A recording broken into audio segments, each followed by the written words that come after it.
If you're having trouble with no air pressure in your sprays, the first place you should come to is the middle of the truck here where we have the air regulators. They've all got gauges on them. You just want to take a quick look up here and just make sure that you've got at least 6 bar of pressure up on the gauge.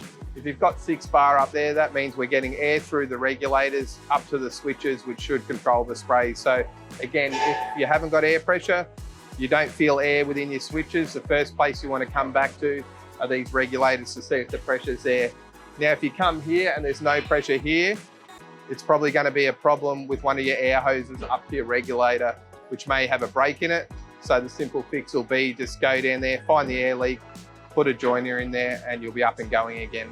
And to simply adjust the air pressure on the regulators, all you got to do is simply lift up the orange tab and just turn it in whatever position you want to give it more or less pressure. Another thing that you want to look out for daily on these air regulators is that these are filled with oil. As you can see, this one's got no oil in it, so this needs to be filled up with oil, which will lubricate the spray heads. The other thing is when you're undoing these should just be hand tight. So you can undo them by hand, and when you're doing them back up, don't over tighten them, just do them back up by hand. Just like that, nice and firm, hand tight, and that's enough. Never put a spanner on them and over tighten them. If you would ever come across any other problem that you can't sort out from these videos, you can always visit our website at stgglobal.net and download the manuals for any of our trucks. Or you can reach out to our staff who are always ready to help at 1300998 784.